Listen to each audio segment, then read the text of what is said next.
بصي ما شاء الله، ادي معايا ايه لفت يا جماعه، معايا برطمانين اهو، واقطع اللفت وحاطه فيه. دول يا جماعه 11 كيلو كانوا بالعروش، بس انا ايه قطعت العروش. طبعا هيقلوا حوالي 3 كيلو 4 كيلو، معرفش هيقلوا قد ايه، ما علينا يعني. ماشي. معاكي طبعا ايه بنجر. طبعا انا بحب احط له بنجر. البنجر ده يا جماعه احنا ايه بياكلوه عادي، عشان بس البنجر يحمر معاكي ايه اللون. بصي حتى بصي منزل ميه ازاي حمرا. بنجر يا جماعه بيتاكل. طبعا انا مش هحط له ولا ايه، مش هحط ولا خل ولا احط اي حاجه خالص. طبعا انا ما عنديش ده ملح، ما عنديش هريسه يا جماعه.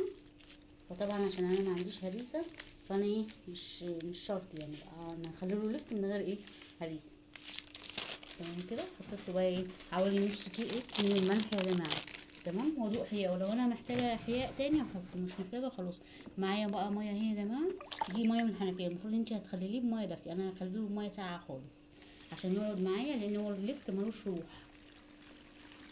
تمام كده. اللفت يا جماعه ملوش روح، مش هحط له سكر ولا هحط له اي حاجه، يعني هتخليه بميه سخنه او دافيه هتاكليه كمان 3 4 ايام عادي. تمام كده.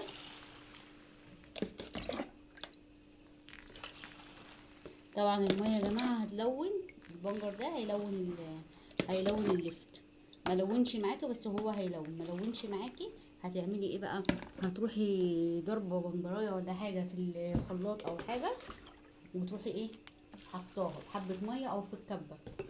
تمام كده. بصوا بقى، طبعا ايه هيحتاج ميه تاني. كده كده هحتاج ميه تاني، هزود الميه. تمام كده. بس انا قلت ايه اقول لك ايه على طريقته. هيلون معاكي يا جماعه اللفت كده كده. بصي ما شاء الله، ادي معايا ايه لفت يا جماعه، معايا برطمانين اهو، واقطع اللفت وحاطه فيه. دول يا جماعه 11 كيلو كانوا بالعروش، بس انا ايه قطعت العروش. طبعا هيقلوا حوالي 3 كيلو 4 كيلو، معرفش هيقلوا قد ايه، ما علينا يعني. ماشي. معاكي طبعا ايه بنجر. طبعا انا بحب احط له بنجر. البنجر ده يا جماعه احنا ايه بياكلوه عادي، عشان بس البنجر يحمر معاكي ايه اللون.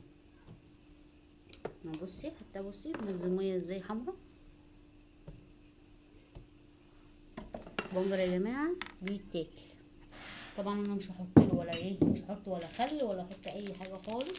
طبعا انا ما عنديش ده ملح، ما عنديش هريسه يا جماعه. فطبعا عشان انا ما عنديش هريسه، فانا ايه مش شرط يعني انا هخلي له لفت من غير ايه هريسه. تمام كده. حطيت له بقى ايه حوالي نص كيس من الملح يا جماعه.